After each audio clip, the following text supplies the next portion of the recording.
நல்ல காலம் பிறக்குது. நேயர்கள் அனைவருக்கும் வணக்கம். எல்லோருமே நன்றாக இருக்க வேண்டும், நன்றாக இருப்பவர்கள் இன்னும் நன்றாக இருக்க வேண்டும் என்று நினைப்பதுதான் மனித இயல்பு. பிரச்சனைகளில் சிக்கித் தவிப்பவர்கள் எப்பொழுது இதிலிருந்து வெளியே வருவோம் என்று ஏங்குவார்கள். ஜெயித்தவர்கள் பலரும் அந்த வெற்றியை தக்க வைத்துக் கொள்வதற்கு போராடுகின்றார்கள். விழுந்து கிடப்பவர்கள் எழ முயற்சிக்கின்றார்கள். இப்படியாக வாழ்க்கை சக்கரம் சுழன்றபடி இருக்கின்றது. இதற்கு மத்தியில்தான் நம்பிக்கை வைத்தோ 4 பேர் சொல்கின்றார்களே என்பதற்காகவோ நமக்கு நேரம் எப்படி இருக்குன்னு கொஞ்சம் பார்த்துதான் வைப்போம் என்று ஜோதிடர்களை தேடி ஓடுகின்றோம். கொஞ்சம் நம்பிக்கையோடு அணுகும் பொழுது கிரகங்கள் அன்றாட வாழ்வில் செலுத்தும் ஆதிக்கத்தை புரிந்து கொண்டு ஆச்சரியமாகின்றோம். இதில் இவ்வளோ விஷயம் இருக்கா என்று இன்னும் கொஞ்சம் கிரகங்களை நெருங்குகின்றோம். ஒன்றும் பிஸ்னஸே சரியில்லை, இந்த மாதம் சுக்கிரன் எங்கே இருக்கான் என்று பஞ்சாங்கத்தையும் பத்திரிகைகளையும் புரட்டுகின்றோம். பாசிட்டிவாக எதுவுமே நடக்கலையே, எப்போ நல்ல நேரம் என்று குரு பெயர்ச்சி ஆகும்போதெல்லாம் எதிர்பார்ப்போடு இருக்கின்றோம். 4ல் இருந்த ராகு இப்போ 3க்கு போகுது, இனிமே நமக்கு நல்ல நேரம்தான் என்று ஆறுதல் கொள்கின்றோம். அஷ்டம சனி ஆட்டி படைக்குதே, இன்னும் என்ன செய்ய போகின்றோம் என்று அடுத்த பெயர்ச்சி வரை தவிப்போடு சிலர் காத்திருக்கின்றார்கள். குரு பெயர்ந்தும் கூட ஒன்றும் நடக்கவில்லையே என்று அங்கலாய்ப்பவர்களும் இருக்கின்றார்கள். எத்தனை பயிற்சிகள் வந்தாலும் உங்களுக்கு கடன்கார தசை ஓடிக்கொண்டு இருக்கு, கவனமா இருங்க என்றுதான் ஜோதிடர் சொல்லுவார். ஏனெனில் பயிற்சிகள் குறிப்பிட்ட கால அளவிற்குள் பலன்களை தந்துவிட்டு நகர்ந்துவிடும். ஆனால் தசாபுத்திகள் என்று அழைக்கப்படும் சுக்கிர திசை, குரு திசை, செவ்வாய் திசை, சனி திசை என்று இன்ன பிற திசைகளெல்லாம் தனி மனித வாழ்க்கையை புரட்டி போடுகின்றது. இவையே மிக அழுத்தமாக பாதிக்கவும் பலன்களை வழங்கவும் செய்கின்றன.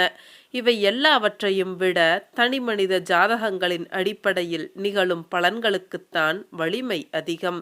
இதுவரை நாம் நட்சத்திரங்களையும் ராசிகளையும் வைத்து பார்த்தோம்.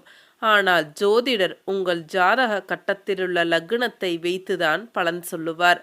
உங்களின் ராசி என்ன என்று கேட்டால் எல்லோரும் சற்றென்று சொல்லிவிடுவார்கள்.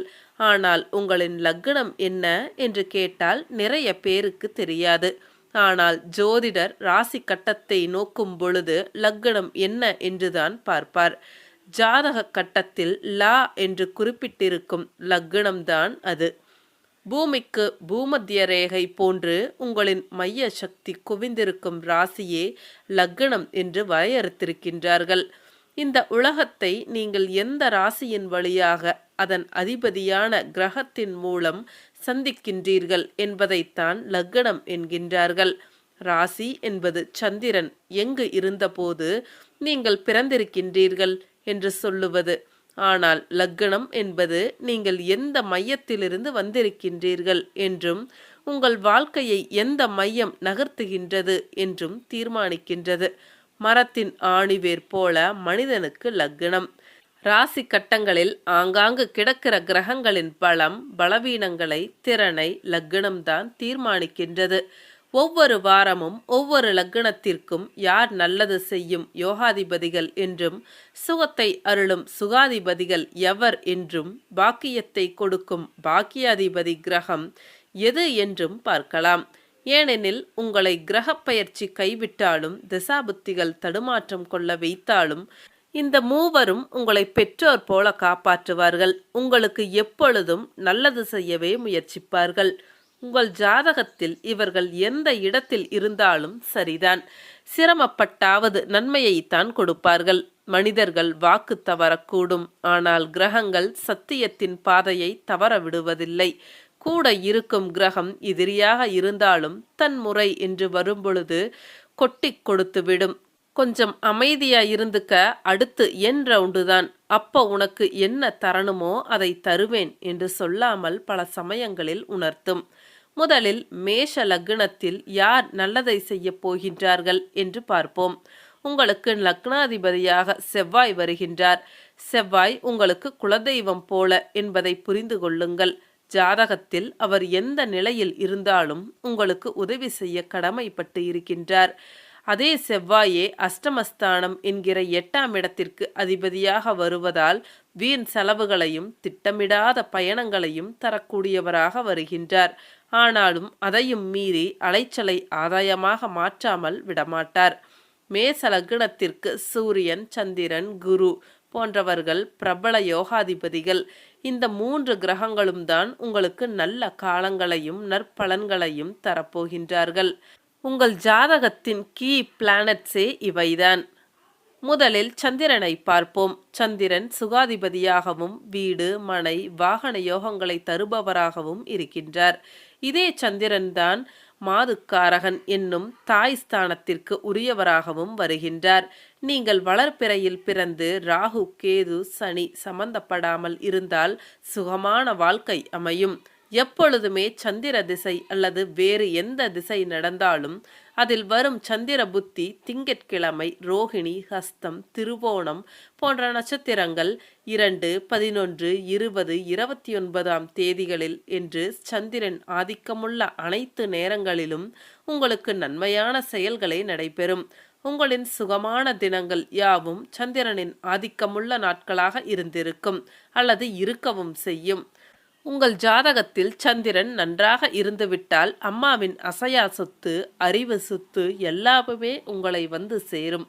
அதே சந்திரன் பாவ கிரகங்களோடு சேர்க்கை பெற்று இருந்தாலோ, தேய்பிறை சந்திரனாக இருந்தாலோ, கிரக யுத்த அவஸ்தையை அடைந்திருந்தாலோ, சூரியனால் ஏற்படக்கூடிய அஸ்தங்க அவஸ்தையை பெற்றிருந்தாலோ சுகபோகங்களை எளிதாக அடையாமல் தவிப்பீர்கள்.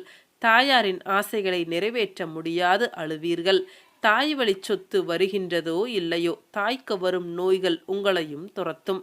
காலாகாலத்தில் கல்யாணம் யோகத்தை அளிக்கக்கூடியவர் சுக்கிரன். ஆனால் சர லக்னமான மேஷத்தில் நீங்கள் பிறந்திருப்பதால் சுக்கிரன் உங்களுக்கு பாவியாவார். ஆனால் சூரியன் இருப்பதால் கவலைப்பட தேவையில்லை. ஏனெனில் சூரியன் பூர்வ புண்ணியாதிபதியாக வருகின்றார். அதனால் சரியான வயதில் வாரிசுகளை அளித்து விடுவார்.